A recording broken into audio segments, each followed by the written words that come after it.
Episode 12 में हमने देखा कि विल्सन के पास वेनिसा वापस आ गई थी। वेनिसा विल्सन से भी ज़्यादा इविल माइंडेड थी, इसलिए उसने नदीम को ही मारने के ऑर्डर्स दिए।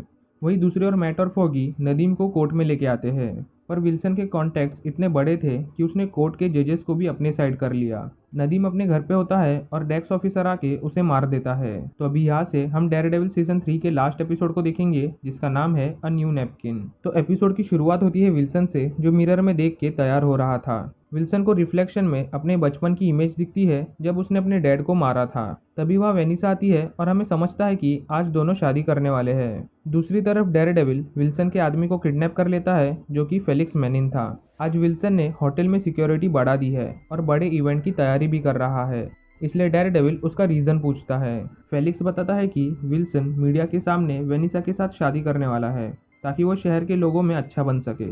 डेयरडेविल इसके बाद फेलिक्स से और इन्फॉर्मेशन मांगता है, पर वो देता नहीं। इसलिए डेयरडेविल फेलिक्स को बिल्डिंग से उल्टा लटका कर फिर से वो सब पूछता है। तभी फेलिक्स सब कुछ बताता है कि विल्सन ने किस किस को मारा है, और यहाँ वो डेक्स का पहला प्यार जूली का भी नाम लेता है। इसके बाद सुबह होती है और ब्रैट ऑफिसर फेलिक्स मैनिन को पकड़ लेता है, क्योंकि डेयरडेविल ने रात भर फेलिक्स को बिल्डिंग से उल्टा लटका कर रखा था। तभी वह फॉगी आता है और ब्रैड को इन्फॉर्म करता है कि आज डेयरडेविल विल्सन को मारने वाला है। ब्रैड को लगता है कि अगर ऐसा हुआ तो अच्छा ही होगा, क्योंकि अगर विल्सन मर गया तो अभी चल रहे सारे क्राइम्स बंद हो जाएंगे। पर फॉगी उसे समझाता है कि विल्सन की जान लेना हमारा काम नहीं है, बल्कि उसे जेल तक पहुंचाना हमारा काम है। इसलिए फॉगी ब्रैड से हेल्प मांगता है ताकि वो डेयरडेविल को रोके और विल्सन को ना मारे। इसके बाद फॉगी बॉक्सिंग जिम में जाता है, जहाँ कैरन होती है, और कैरन को लग रहा था कि विल्सन को रोकने का बस यही एक रास्ता है कि उसे मार दो। पर फॉगी को लगता है कि अगर मैट ने उसे मार दिया तो मैट पूरी तरह से चेंज हो जाएगा। तभी फॉगी को फोन आता है, जो कि एफबीआई ने किया था, और वो फॉगी को अपने ऑफिस में बुला रहे थे। कैरन को लगता है कि ये एक ट्रैप हो सकता है, इसलिए वो फॉगी को वहां जाने से मना करती है। पर फॉगी फिर भी वहां चले जाता है और उसे वहां डेक्स ऑफिसर मिलता है। फॉगी पहले डेक्स के साथ एक सेल्फी लेता है, ताकि वो इंटरनेट पे पोस्ट करके ये बता सके कि फॉगी अभी एफबीआई के ऑफिस में है, जिसकी वजह से एफबीआई फॉगी को नहीं मार पाएगी। पर डेक्स उसे टेंशन ना लेने के लिए कहता है और फॉगी को एक रूम में लेके जाता है, जहां नदीम की वाइफ सीमा होती है। सीमा यहाँ इंडिया से फिर से हेल्थ किचन में आई थी, ताकि वो अपने हस्बैंड के इन्वेस्टिगेशन में हेल्प कर सके। फॉगी नदीम का लॉयर था, इसलिए एफबीआई ने उसे पहले बुलाया। दोनों बातों को कंटिन्यू रखते हैं और सीमा लिखती है कि नदीम ने एक वीडियो बनाया है जो उसे जस्टिस दे सकता है। सीमा फॉगी को फोन देती है जिसमें नदीम का वीडियो था, और फोन लेके फॉगी वहां से चले जाता है। जिम में कैरन और फॉगी दोनों उस वीडियो को देख रहे थे, जिसमें नदीम ने विल्सन के साथ किए गए सारे क्राइम्स की गवाही दी थी। नदीम बताता है कि कैसे विल्सन ने नकली डेयरडेविल को बनाया और एफबीआई को अपनी साइड कर लिया। पर कैरन को लग रहा था कि ये वीडियो कोर्ट में नहीं चल सकता। पर फॉगी उसे बताता है कि अगर एक इंसान मरने वाला हो और उसे वो चीज़ पता हो तो उसके झूठ बोलने का चांस कम हो जाता है। इसलिए नदीम का ये वीडियो विल्सन के अगेंस्ट फॉगी और कैरन कोर्ट में यूज कर सकते हैं। वही एफबीआई के ऑफिस में डेक्स ऑफिसर था, जिसे डेयरडेविल फोन करता है और उसे मिलने बुलाता है। डेक्स मिलने के लिए मना करता है, इसलिए डेयरडेविल उसे फोन पे ही सारी बातें बताने लगता है।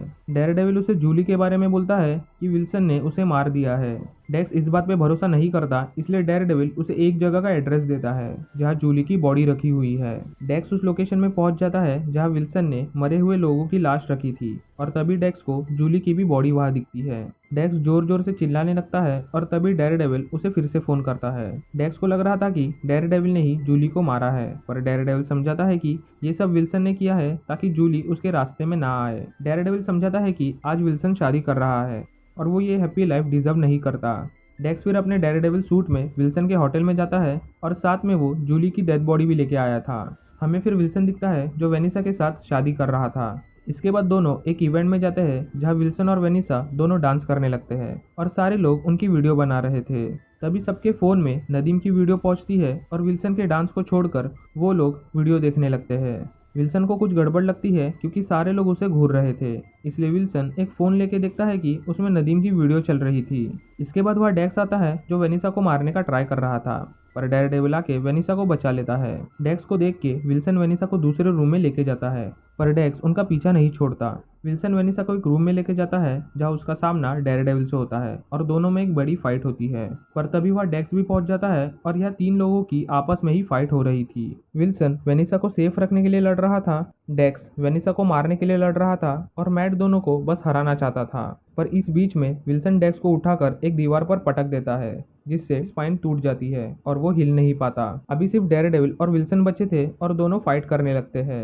डेयरडेविल विल्सन को हरा देता है और उसे मारने का ट्राई करता है, पर उससे ये काम होता ही नहीं। विल्सन डेयरडेविल को बोलता है कि मुझे मार दो, वरना वो कैरेन और फॉगी का पीछा कभी नहीं छोड़ेगा।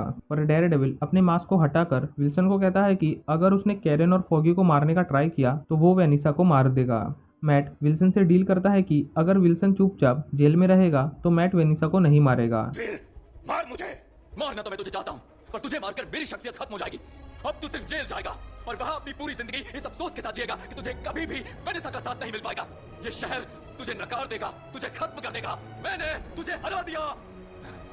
विल्सन और वेनिसा दोनों हक करते हैं और विल्सन कहता है कि आज उसके लाइफ का सबसे अच्छा दिन होने वाला था, पर ऐसा नहीं हो सका। डेयरडेविल फिर वहां से चले जाता है और ब्रैट ऑफिसर न्यूयॉर्क पुलिस को लेके विल्सन के रूम में आ जाता है। कैरेन और फॉगी होटल के बाहर खड़े थे और विल्सन को अरेस्ट होते हुए देख रहे थे, और फॉगी खुश था कि मैट ने विल्सन को नहीं मारा। विल्सन को वेनिसा से आखिरी बार बात करनी थी, पर वो भी मौका विल्सन को नहीं मिलता। दूसरी सुबह मैट सिस्टर मैगी से बात करता है और कहता है कि शायद ये सब गॉड का प्लान था। मैट को अपनी गलती का भी पता चलता है और वो सिस्टर मैगी को भी माफ करता है।